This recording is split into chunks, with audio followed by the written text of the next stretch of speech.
Hi everyone and welcome back to my channel. My name's Alison, the online piano and the online violin tutor. In these videos I'm going to be taking you through my newest book that I have written, which is called Composing the Beginner's Guide. Now this book is designed to be used alone, so just with all the information in the book, and also it goes with some video lessons. It goes with these video lessons that you will see on my channel, plus there are some exclusive videos that are only available to those of you that have the book. And you can get to those videos by clicking the links that are inside the book. This book is 100% downloadable. This is just a version that I have printed out at home and I have just bound together. And this book is also available from the website, which is just coming up here, or I'll put a link to it directly underneath. So if you want to learn a little bit more about composing and have me take you through the basics and guide of composing, then please keep watching. So lesson 4, instrument limitations. I'm just going to talk about the piano first before I move on to the violin. So there are few limitations that I can really think of in the piano. The piano is a fairly transparent instrument in that all of the notes are laid out before you, as you can obviously see here. This is a full-size piano. There's very little that you could actually write or compose that would be impossible to play from a technical standpoint. If you don't know, or you're not too familiar with chords, for example, I suggest that you do brush up on some chord knowledge. Here there is another exclusive video in this part of the book where I will take you through a little bit of chord knowledge. So all you would need to do when you've got the book is just to click on where it says this video, which is highlighted in blue on your PDF copy, obviously on your device, your computer, your laptop, whatever. Click on that video and that will open up an exclusive video only to you guys that I will be talking about more about chords and things like that. So the other pitfalls of the piano that I can think of are too many notes at any one time, super quick and awkward to play passages, and big jumps over an octave, for example. So I'm going to go through each one of those now. So too many notes. So the most notes that you can play at any one time is going to be 10, obviously, because you've got 10 fingers. You can't really play. You can, there are always exceptions to the rule, but I'm going to say as a general rule of thumb for you guys that obviously this is a beginning guide. This isn't a complicated guide. So this is a beginner's guide. So rule of thumb, only have 10 notes going at once. If you've got 11, it makes it very, very complicated to play unless you're going to grow another finger. So just stick to 10 notes. Also take care not to spread the notes too far so that you can't reach them. So even though you might be using 10 notes, you don't want to be playing one note here. The next note is up here, which I can't reach with my next finger. I can only reach, if I've got my little finger on a C, the highest I could probably reach is an F to a G. I could reach a G, but then I can't play anything with my third finger. So be careful of big stretches and things. You want to basically make it so even if you can't play what you physically compose, because what you're composing is the above level that you can play. If you see that you've written a chord, you can still put your fingers down just to see if you can physically reach those notes. If you can't, then nobody else is pretty much going to be able to reach them. Okay, the next point is super quick and awkward to play passages. So be careful when writing using music software in this one, especially if you're not going to be using the piano. Just because a computer can happily play what you've input, it doesn't mean that you or a physical player can. Just something really, really fast that you've got. Maybe you've got some chromatic passages or some scales. I don't know, whatever you've got, or you've got a combination of both, I don't know, whatever, for example, just beware that it's physically possible to play and it's not that a computer can play it, but you can't, or someone physical can't on the piano. So you've just got to be aware with that. So again, I know I have said previously that your skill level may limit what you compose, but that isn't and may not always be the case with music software.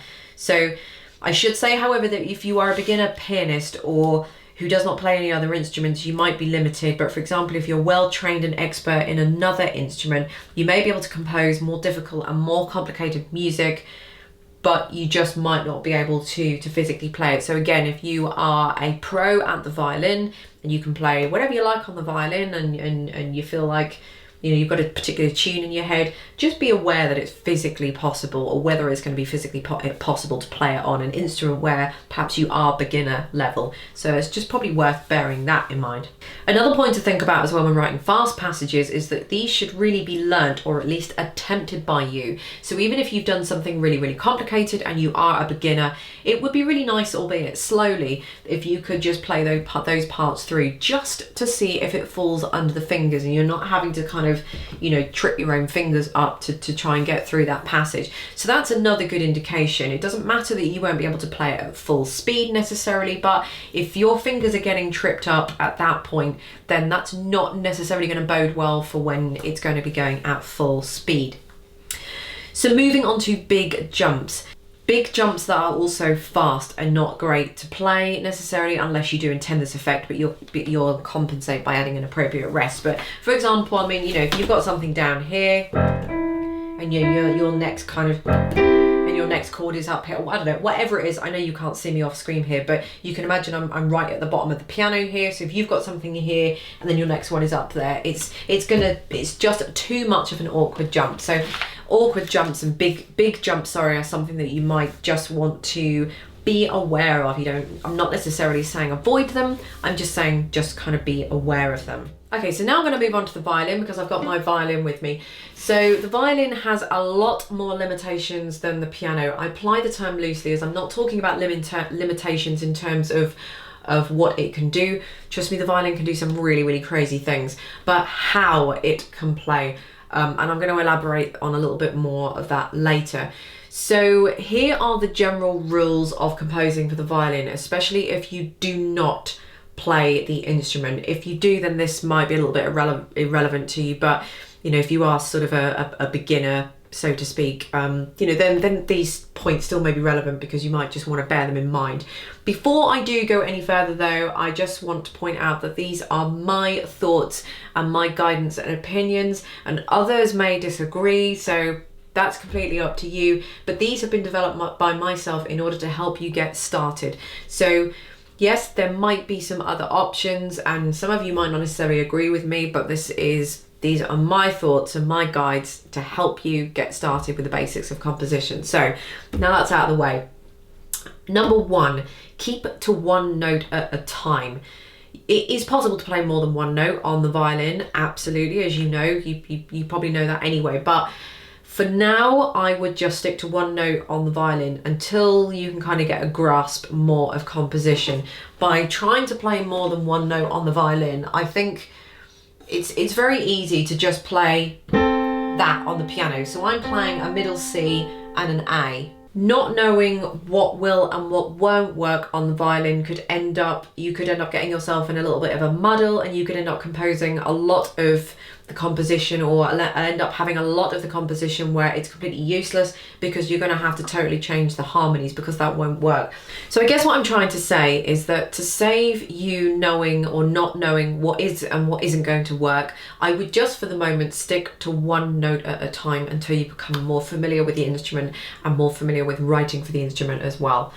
So the second point is, do not slur too many notes at once, or there'll be too many notes to play in one down or up bow. So you've got to think of it as if I did a scale, for example.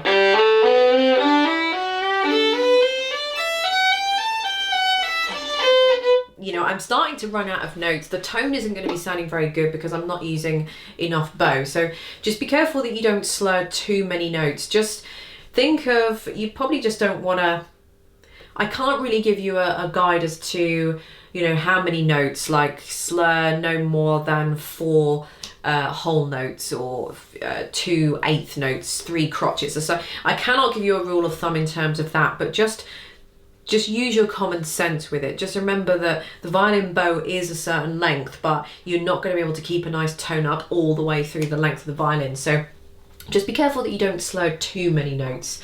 Okay, number 3, stick to the following keys: G major, D major, A major, or F major, B flat major, and E flat major. So basically I've just given you, apply the rule of 3. Less than 3 sharps or flats, but no more than 3 sharps or flats. So again, some of you may or may not disagree with me on this. This is a beginner's guide, and these are my thoughts to help you get going with this. But the reason is that the violin likes sharp keys up to 3 sharps. So the violin loves G major, it loves D major, and it loves A major. Anything more than that, and it doesn't love it so much. And it's not the fact that it's not going to sound very nice on the violin, it's just, for example, E major has 4 sharps, and A major that's got 3 sharps has F sharp, C sharp, and G sharp. So G major's got 1 sharp, F, D major's got F sharp and C sharp, A major's got F sharp, C sharp, and G sharp. E major has F sharp, C sharp, G sharp, and D sharp. And it's the D sharp that isn't so much fun on the violin because of where it is. So with D sharps, you're either having to stretch the 4th finger awkwardly on the G string, you're having to bring the 1st finger back on the D string, you are having to stretch a 3rd finger on the A string. So to those of you who don't play the violin, you might be thinking, well, that's probably all right, what's wrong with that? But when you're actually playing the violin, those are very awkward hand positions. The hand just doesn't feel like it wants to go in those positions, and that's why it feels very awkward. So E major, us violinists do not love so much. We can do it, obviously, and B major, don't even get me started on B major. So the same applies for the flats. F major has a B flat major has B flat and E flat major has B flat, E flat, and A flat. The violin prefers sharp keys more than it does flat keys, but E flat major is okay.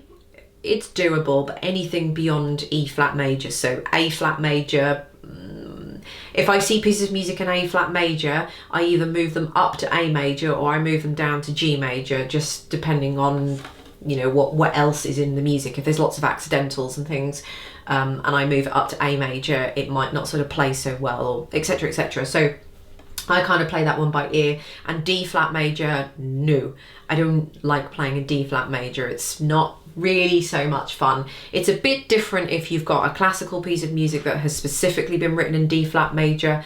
That doesn't come up all that often, I would have to say, in my personal experience. And even if it does, it will have been written in such a way, it'll be an advanced piece of music where you're going to be in different positions on the violin and things like that. So generally for you guys, for this book, I would just stick to what is written there.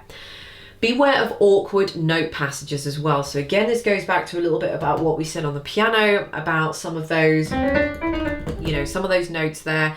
Some things that you can play on the piano, you're not going to be able to play on the violin. If you don't play the violin, trying to suss out awkward note passages are going to be a little bit difficult. So what you might have to do is get somebody that plays the violin just to have a play through, just to see if it's possible. It just might be that you've just sort of made it so awkward that the fingers just can't move smoothly along the fingerboard, and it's not very conducive to decent playing. So you probably just want to check that out. Avoid awkward string crossings, especially crossing more than one string. If you arm yourself with the knowledge of the basic workings of the violin, 4 strings, what they are, what notes are on each string, etc, etc, then that will help. So if you're not a violinist, it might just be worth going through lessons 1 to 10, my free lessons. I'll link them directly underneath this video, but it might be worth going through them just to give yourself some idea and arm yourself with some knowledge. And that is pretty much it, and that's everything explained. So all of the information on that one, it really is just written in the book. And if you just want to know a little bit more about what I was talking about with the violin, then you've got that exclusive video linked in the actual PDF or online version of the book that you can go and check out more information on there. So thank you for watching, and moving on to lesson 5, where it actually starts to get really, really interesting, because we're going to be talking about actually composing a structured melody, and I'm going to be showing you how to compose a melody as well. So thank you for watching lesson 4, and I will see you all in lesson 5.